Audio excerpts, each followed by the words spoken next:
So welcome to the Collection Connection. On this week's episode, we're going to be talking about contracts. Contracts. It is so very important that you have contracts for whatever product or service that you are selling, so that you can ensure that you have something that is legally binding, so that you can collect your payment, or if the customer tries to dispute something, that you actually have something that says, hey there, you owe me, there is no dispute, give me my money. That's what it comes down to, okay? So with that, you have different kinds of contracts, and I'm not going to go into deep detail about all the different contracts because I'm sure there's more than I could even imagine. So I'm just going to give some basic stuff as far as my understanding. And again, please understand that I'm giving information based on my experience. I'm not a CPA. I'm not a tax attorney. I'm not your attorney at all. But I'm not your bookkeeper. I'm just giving you some insight as far as my experience. So when it comes to contracts, one of the biggest issues, that seems to be the biggest internal issue that I have with my sales teams, no matter what company I have worked for. So a lot of times you might have, especially nowadays, you're always clicking on that button. Whatever services, whether it's free or whether you're paying for it, you always have to click the terms and agreement. So whether you're logging into whatever your social media account that's free, or if you're actually purchasing something online through an online web store, you have to click some kind of terms and agreement before you actually can proceed with any kind of services, whether they're free or you're paying for them. And so with that, we've had customers with the company that I actually work for now, and from previous companies, where the customer's like, well, I want to see those terms and agreements. I want to see that contract. You present it to me or I'm not paying. The thing is, when they actually click that button and said that they wanted to download your services in the first place, they agreed to all of that. They really did. So, we do have, in our communications, we do have like, hey, here's the link where you actually agree to it. And so we have different people that try to dispute that.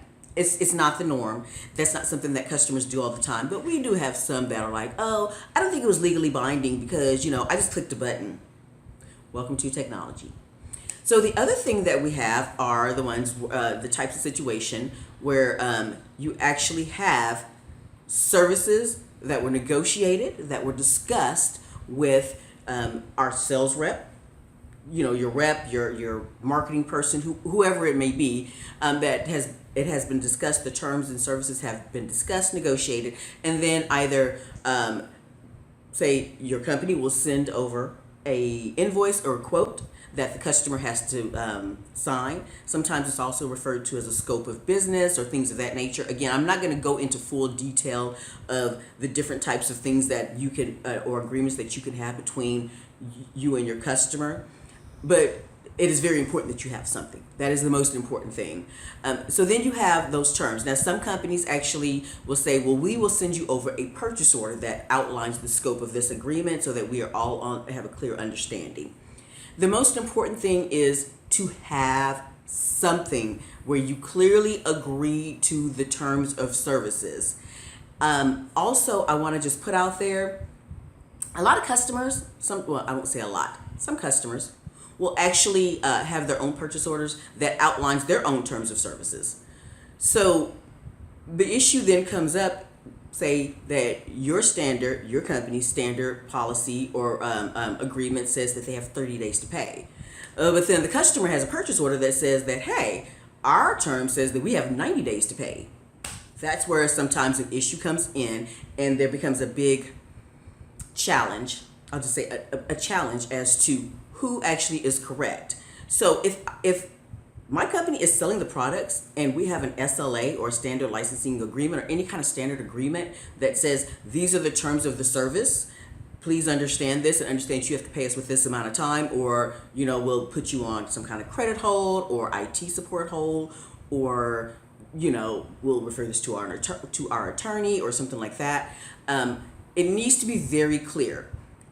Now, from what I understand, and again, I'm not an attorney, but the problem comes in when maybe the customer sends over their own purchase order that's signed and says, these are the terms for the agreement and we're going to pay it 90 days.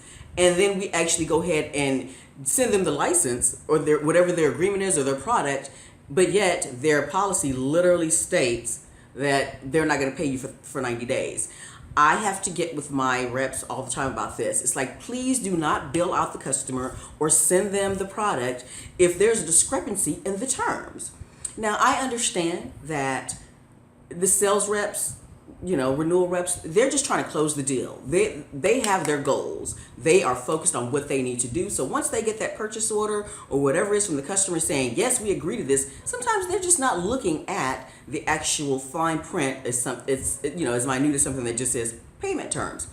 Payment terms, and then the customer has their policy that says 90 days, and then we just go ahead and bill them without reaching back out to the customer and saying, no, that is not those are not the payment terms. You need to update your purchase order. So these have been some of the challenges that I've experienced. Again, no matter where I have worked at, it just seems to be an issue where the goals for sales might be a little bit different from the goals of the collections department or the accounts receivable, because of course we want our money right away. And of course with sales, marketing, or whatever the various teams are, their goal is to increase revenue, increase sales. That's their goal. So one of the other things that I've experienced when it comes to contracts is not having them in a very specific location. So say you have Joe Smith that works for your company and he's in sales and he's great at what he does and he always gets those contracts, but Joe Smith just never happens to actually put them in one location. He has his own little file where he keeps all those contracts. But then one day, Joe Smith decides that he's leaving the company, or you might have to let Joe Smith go. All right? Where are all the contracts at that Joe Smith has had now? You may be IT, your IT department, whoever, has actually disabled his email. So then you don't have access or you can't find any of the contracts. And maybe the customer is disputing like what he actually ordered versus what he received. Maybe the customer only wanted 10 license agreements, but yet we billed him for 20. But where is the actual agreement that is within your company's system that lets you know what was the actual agreed upon a number of licenses or number of products of services? I'm saying that wrong. The number of items that the customer actually ordered, products or services. Okay, so that has been one of the bigger issues that has been. I'll say it's kind of stressful for somebody that's in the accounts receivable collection sides, because whether the customer is short paying an invoice or if they are, just not paying the bill at all, because they can't pay the bill until they actually get a correct invoice. So before we can do all that, we have to have the original contract. If say, Joe Smith, our internal partner, our sales partner, goes out on leave because, I don't know, he, whatever the reason was, he got, he's not able to work for a while, so might be out, or if he leaves the company, where is that information centrally located? If it is just in Joe Smith's email, that is it's no good to you. So it is very imperative that you have all of the information, the basic contracts, any renewals, any kind of contracts or any kind of agreements with the customer. Each and every customer is located in a central file. Now, I know that there are various platforms that actually say like I think like Salesforce has it where if you send something with a particular title that identifies the customer and you have a generalized email that automatically uploads to that customer, there's some automated stuff that's in the back that can be done in the background where if it's sent to like a sales@abccompany.com and the title of the email has something that specifically identifies a quote or something for a specific customer, it will automatically get uploaded to that customer's account in like Salesforce or whatever platform that you're using.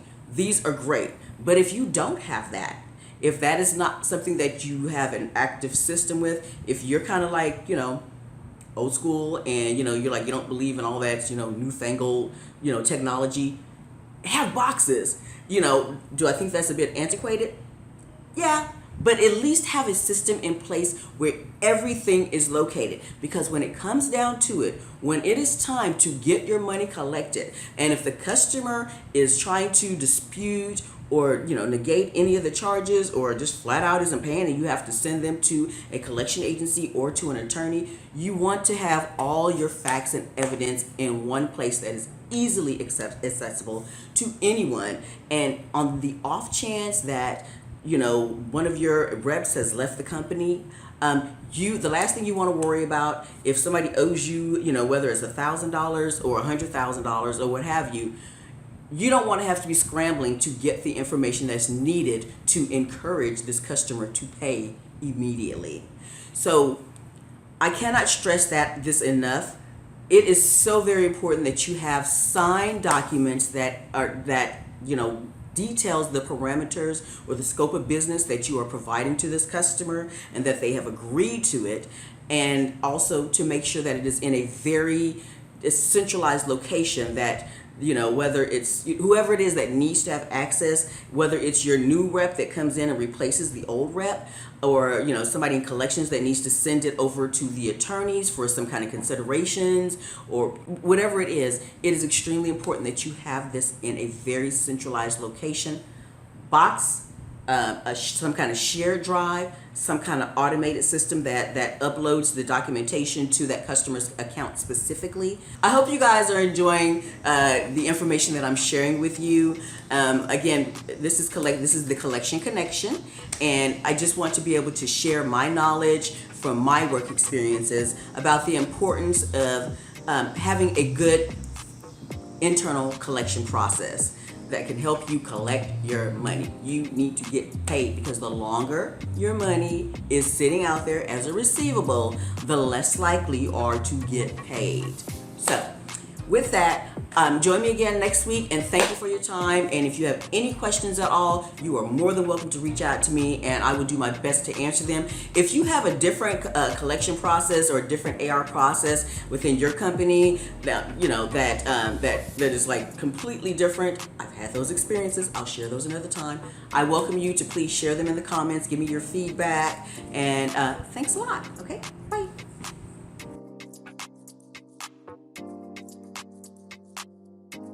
The other thing that I wanted to bring up is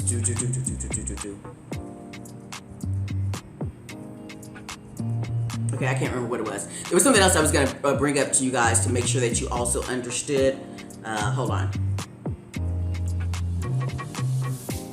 I can't remember. I cannot remember. Oh my God. See, this is why you need to have notes when you're actually talking about things. I have my notes, but there was just something that I just thought about, and it's just, I had to come back. It ain't.